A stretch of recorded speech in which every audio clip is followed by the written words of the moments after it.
Welcome to another episode of the Swamp247 podcast. I am your host, Graham Hall, joined by my co-host, Jacob Rudner, and we are here to talk about another sold-out contest in the Swamp. The Gators taking on Charlotte at 7 p.m. on Saturday. First ever meeting between the two programs, a little bit of administrative ties there. Mike Hill, the athletic director at Charlotte, used to work at Florida's athletic department, so maybe that helped set up this meeting here, but it is going to be, I think, an exciting one for Florida fans as they look to see this team keep some momentum. And that was the theme really from Billy Napier throughout the week, was capitalizing on momentum, playing and practicing with some fear and humility, not looking at the fact that the Gators are now a ranked team and they can't look over this Charlotte team. Billy Napier mentioned at the start of the week that this Charlotte team built an early 14-0 lead on Maryland. And, I hate to use the term trap game because it seems to be such a cliche, but when you have a game like this in between two SEC contests, when you got to go on the road next week, you're coming off an emotional win over your rival, maybe this game can lead to a little bit of a lackluster effort. And we've heard about some practice aspects throughout the past couple of days from Billy Napier. Doesn't seem extremely pleased with how Florida's effort has been throughout practice in the wake of defeating Tennessee 29-16 last week. But we are going to hear to talk about Charlotte. And Jacob, if you haven't checked out his first look over at Swamp247, go check it out, get a more in-depth preview of the opponent. But we're going to break it down for you right now, what Florida can expect out of this Charlotte offense. Before we get going, before I turn it over to you, though, I know that there's a name on this Charlotte roster that many Florida fans are familiar with. That's former Florida quarterback and current Charlotte quarterback Jalen Jones, initially signed with the Gators back in 2019, right? And is on campus for a few months, plays in the spring game, and then leaves Florida a little bit unceremoniously, I think you could call it, and bounces around a few places. And now he is back in the Division I level at Charlotte, where he is rotating in at quarterback for the 49ers. So, Jacob, this Charlotte offense, what do you see? What did they do well? Statistically, how have they looked so far? Give us the full breakdown. Yeah, this is a solid team, I think, for the level that it plays at. Certainly a group that has the potential to compete within its conference after a very productive offseason under new head coach Biff Poggi, former associate head coach, alongside Harbaugh at Michigan, where he was credited with helping the Wolverines with some of their success over the last couple of years. Poggi did a whole bunch over the offseason just in trying to get this team ready for his first campaign to top the program. Over 70 new players on the roster, over 40 of whom are transfers from four-year institutions. 23 of those transfers are Power 5 guys. And as Billy Napier pointed out to us on Monday and Wednesday of the week leading up to this contest, this is a Charlotte team that is somewhat unique in that it does have some verified height, length, and speed, as Billy Napier likes to put it. Guys who have Division I experience at the Power 5 level and could make this game interesting from a personnel perspective. That being said, if we're just going to look at the offense here first, not terribly impressive results in the early going of this season so far. 194 passing yards per game, 144.3 rushing yards per game. As you mentioned there with Jalen Jones, kind of a quarterback split situation. It's him and former walk-on sophomore Trexler Ivy, who's in his fourth year at Charlotte, but in his first as a full-time player.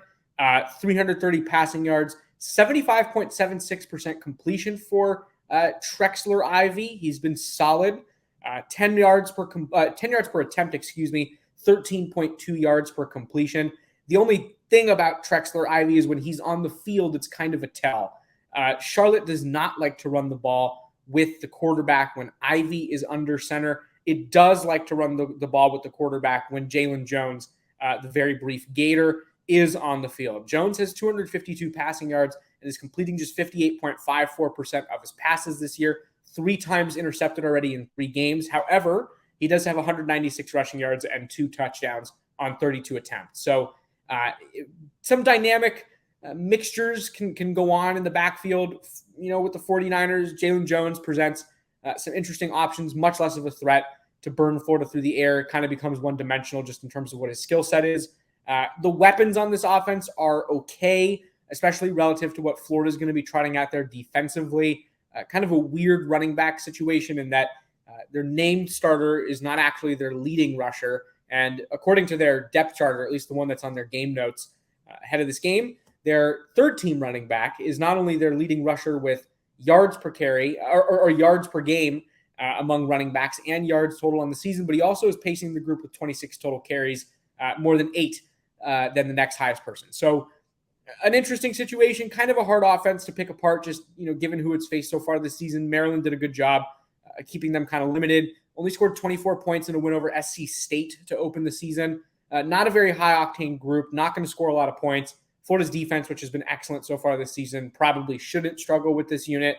And I would argue that if it did, it would be a little bit perplexing, seeing as though it was very effective against Utah, even though Florida lost that game, and especially so against Tennessee when it was really, truly fantastic. Yeah, I think it certainly is. On the outset, it looks like this could be a trap game for Florida, as I mentioned, but you boil it down, this should be a team that, doesn't give the Gators too much trouble, especially after what we've seen from this defense throughout the first 12 quarters to start the season. So you never really know, though. Like I mentioned, Billy Napier said that maybe the Gators aren't, thinking that they're better than they actually are right now, and that can lead to what happened to Maryland, getting hit in the mouth and having to recover early on. Maybe that is a possibility for this team. I don't necessarily, I don't really know if that's going to happen. I think that, if that were to happen, it would be a sign that Florida had some self-inflicted wounds in that contest and just failed to execute. But, I think we've seen such efficient offensive play from Florida on the offensive, end for the last 2 games outside of that Utah game, that Florida's going to look to continue that. For Florida to do that and for Graham Mertz to be effective and for the Gators to establish the run, what are they going to be facing from this Charlotte defense? What does Charlotte do well?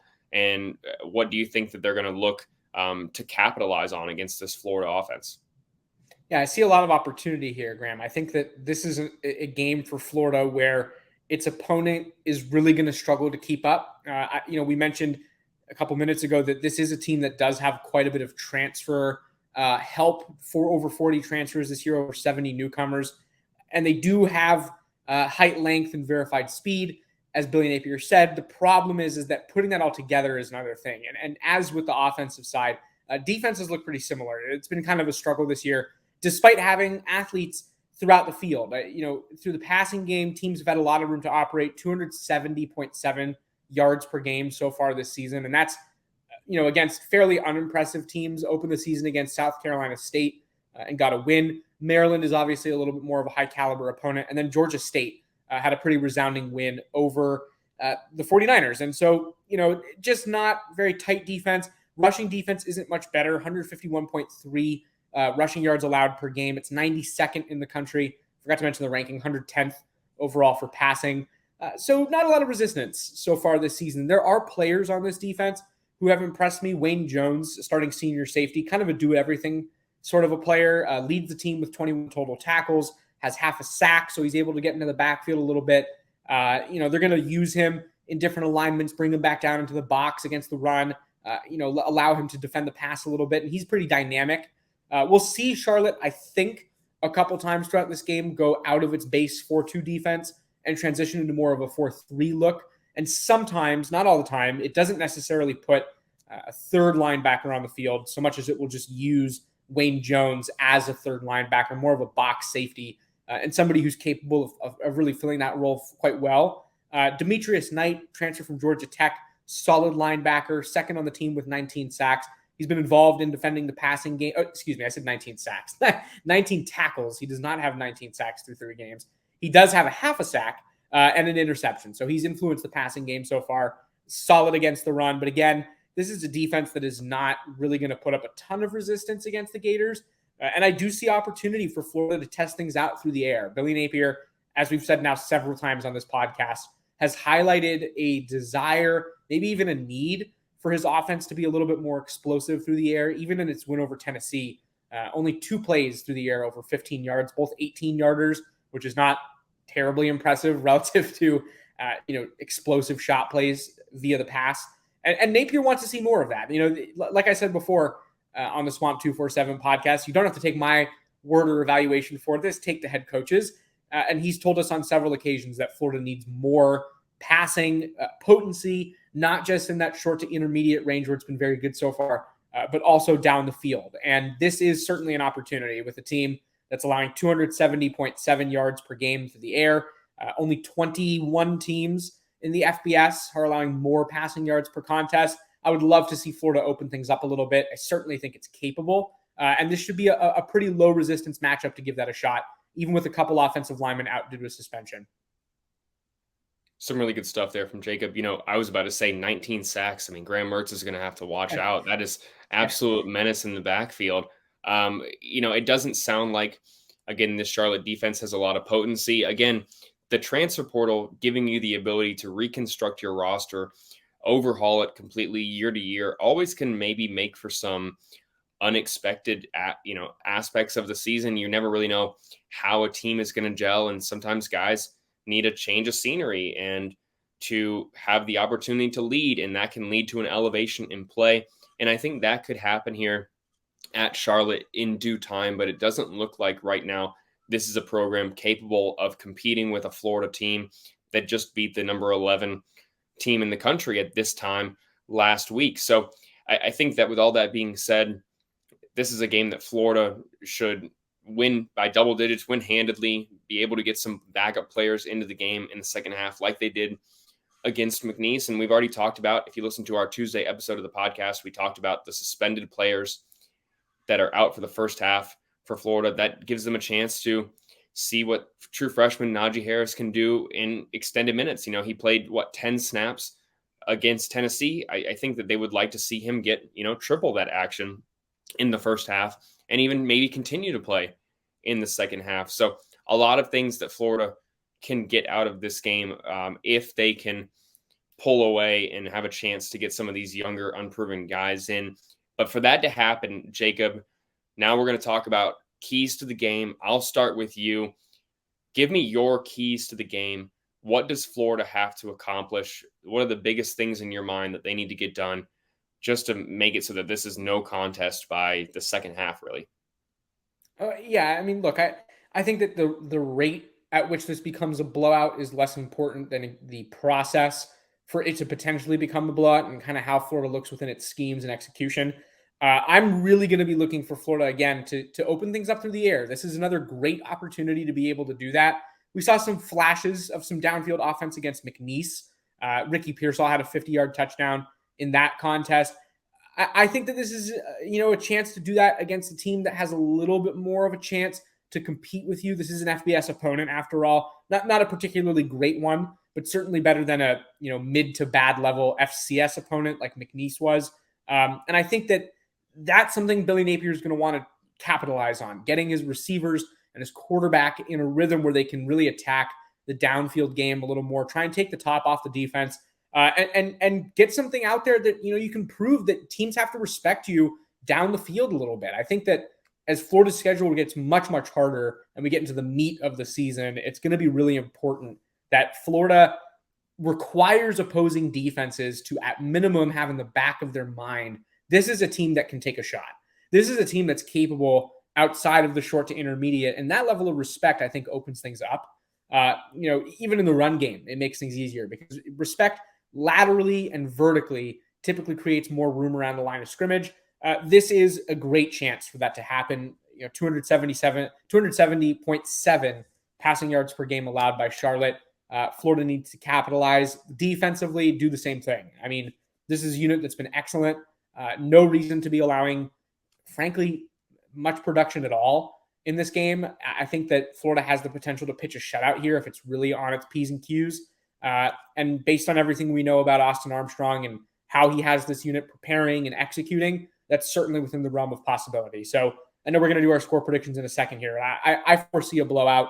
And I think it just comes down to what Florida can push itself to do and accomplish within that to make this as productive a game as possible. And to me, that's downfield passing and just a kind of a continued success as a defense, while also, and I'll add this late, containing Jalen Jones, who's going to test them on the ground a little bit, put a running quarterback on the other sideline, is important. Florida will face, some athleticism, especially Jordan Travis at the end of the year against Florida State. And this is a much, much lower stress opportunity to learn how to contain. Did a good job against Joe Milton last week of containing a rushing quarterback. Let's see it one more time. Yeah, absolutely. I think you hit the nail on the head there.